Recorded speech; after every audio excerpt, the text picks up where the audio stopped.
অসীম দয়ালু এবং পরম করুণাময় মহান আল্লাহ তাআলার নামে শুরু করছি। মহান আল্লাহ তাআলা পবিত্র আল কোরআনের সূরা সিজদায় এভাবে বলেছেন, আমার আয়াতসমূহ কেবল তারাই বিশ্বাস করে যারা এর দ্বারা তাদেরকে উপদেশ দেয়া হলে সিজদায় লুটিয়ে পড়ে এবং তাদের রবের প্রশংসা সহ তাসবিহ করে, আর তারা অহংকার করে না।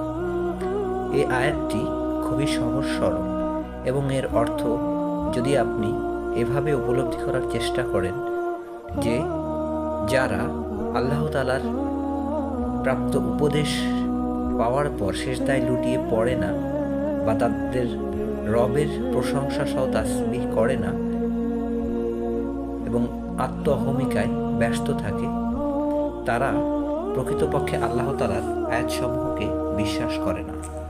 আর আল্লাহ তাআলা পবিত্র আল কোরআনের অসংখ্য জায়গায় পরিষ্কারভাবে বলেছেন, যারাই আল্লাহ তাআলার আয়াতসমূহকে অবিশ্বাস করে, অস্বীকার করে কিংবা আয়াতের বিষয়ে উদাসীনতা প্রদর্শন করে, তাদেরকে জাহান্নামে প্রেরণ করা হবে। জাহান্নামই হবে তাদের আবাসস্থল।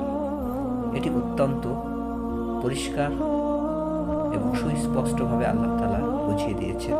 অর্থাৎ যারাই আল্লাহ তাআলার আয়াতসমূহের প্রতি বিশ্বাসী, তারা বিনয়ী, আল্লাহ তাআলার কাছে সিজদা অবনত হয় এবং তাদের অন্তর সর্বদা আল্লাহ তাআলার ভয়ে ভীত থাকে এবং দুনিয়া কেন্দ্রিক আকাঙ্ক্ষার থেকে দূরে থাকে।